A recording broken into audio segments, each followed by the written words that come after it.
Se vocês procurarem na internet, provavelmente vocês vão encontrar vários dados afirmando que nos Estados Unidos existem diversas seitas satânicas. Pertencer a uma seita não é considerado crime desde que não interfira nos direitos do próximo ou infrinja nenhuma lei, pelo menos não nos Estados Unidos. Mas existem algumas seitas bizarras por aí cometendo crimes e causando bastante dor de cabeça para a polícia e para o FBI. O caso de hoje se baseia na seita denominada The Beast of Satan, que inicialmente era uma banda de rock, mas infelizmente acabou partindo para um lado criminoso, matando até mesmo seus próprios integrantes. Casos como o de Charles Manson e Pazuzu Algarad nos mostra aonde mentes doentias juntas não tratadas podem levar. Diversos crimes, sociedade com medo e também o caos coletivo, com uma espécie de vírus como o próprio pânico satânico, que se você não sabe, não se preocupe, isso vai ser abordado no vídeo mais à frente. Esse caso em específico não se passa nos Estados Unidos, na verdade a gente vai ter que ir um pouquinho mais longe, mais especificamente na Itália. Mas antes, vamos voltar um pouco no tempo para entender uma coisa bem importante.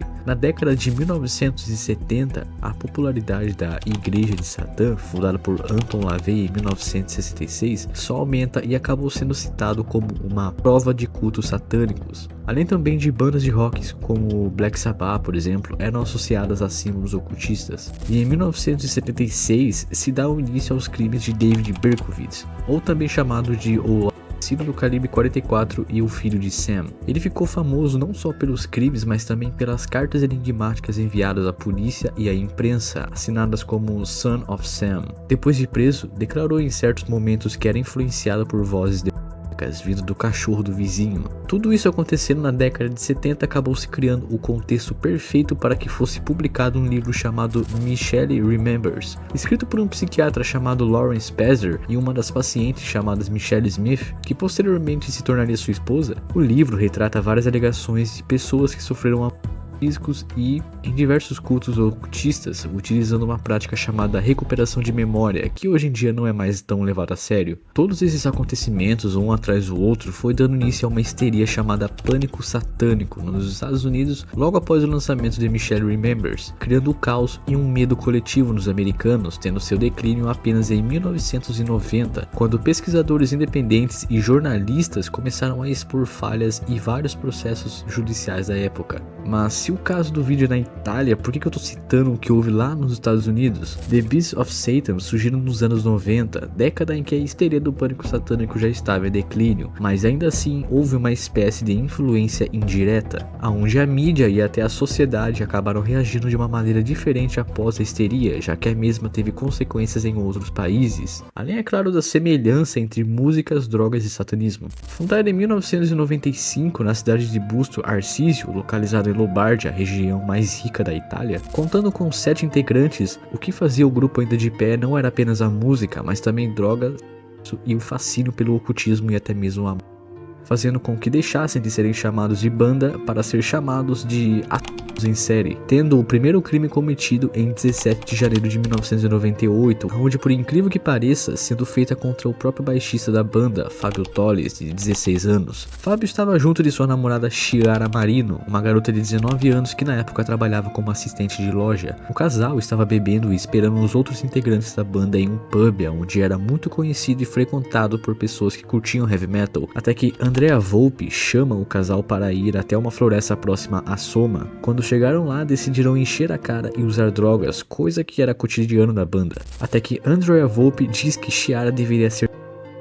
Obviamente Fábio não permite e tenta defender Chiara. Fábio era uma pessoa grande, tendo mais ou menos 1,85 m de altura e pesando por volta dos 100 kg, mas acabou sendo pelos integrantes e Marino infelizmente tem o mesmo destino. A covardia foi tão grande que os membros decidem enterrar os corpos e ainda zombar em cima das covas, rindo e dizendo: agora vocês dois são zumbis, tentem sair deste buraco se tiverem coragem. Ocultando o crime, as autoridades não descobriram, pelo menos não por agora. O próximo crime seria do ano de 2004, 6 anos após o duplo 24 de janeiro de 2004, Mariângela Pesotta, de 27 anos. Pesotta era ex-namorada de Andrea Volpi e que, segundo algumas fontes, Andrea decidiu Pesota justamente por ela saber demais, uma espécie de queima de arquivo. Inclusive, alguns investigadores acreditavam que Pesota sabia o que havia acontecido com Fábio e Marino e que ela acabaria denunciando Volpe para a polícia uma hora ou outra. Antes da gente continuar, eu preciso adicionar mais uma informação, na verdade um nome que já vocês vão entender o porquê. Elisabetta Ballarin, de 18 anos, que na época era namorada de Andrea Volpe. Vindo de uma família muito rica, a mesma acabou decidindo fugir de casa junto com Volpe. Volpe então tem a ideia de chamar sua ex-namorada para um jantar, mas ele já tinha premeditado tudo. Após uma discussão, Volpe atira no rosto de Pesota e então chama um dos integrantes chamado Nicolas Sapone. Não tendo sido covardes o suficiente, percebendo que Pesota ainda estava viva, eles então decidem enterrá-la ainda com vida em uma estufa na casa dos pais de Ballarin, numa cidade próxima chamada Gola Seca. Após terem escondido quase tudo, ainda restava o carro da garota. Volpe e Ballarin, depois de ter consumido muitas drogas, têm a brilhante ideia de jogar o carro em um rio nas proximidades, mas por estarem drogados eles acabam batendo o carro, o que chama a atenção das autoridades locais. Ao serem levados até a delegacia, Volpe acaba sendo preso e poucos meses depois ele confessa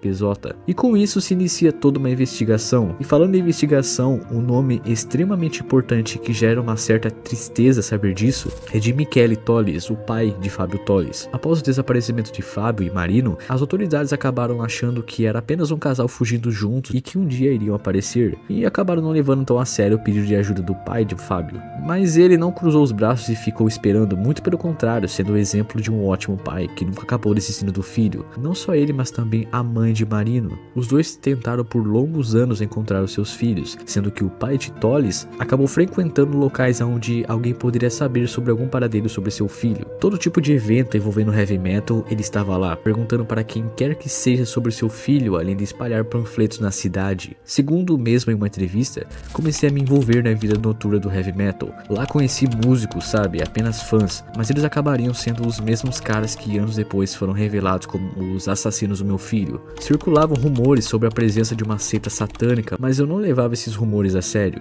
Houve um certo tempo que, de tanto se enturmar com as pessoas nesse meio musical, que ele praticamente conhecia todo mundo que já havia conversado com Fábio. Após Michele saber que Volpe havia sido preso pela Pesota, ele decide ir até a polícia italiana e mostrar toda a sua investigação criada há alguns anos. Em uma entrevista dada à BBC, o investigador Enzo Moinari disse o seguinte sobre o pai de Tolles. Ele conduziu uma investigação real sobre o desaparecimento do filho e da namorada dele, sozinho. Ele a sustentou com um conjunto muito convincente de documentos e fotografias que havia reunido ao longo dos últimos 6 anos. Com todas essas informações, a polícia pressiona Volpe e ele acaba cedendo e consequentemente levando as autoridades até o local onde estavam os corpos de Fábio e Marino, acabando com tudo de uma vez por todas. Além desses dois, ainda houve um terceiro crime cometido pelos membros da seita. Eu não vou poder dizer essa palavra porque o YouTube odeia essa palavra, então, bom, tá aí na tela e ainda censurado. Basicamente, um homem chamado Andrea Bontade, que estava envolvido na desova dos corpos de Tolles e Marino, mas não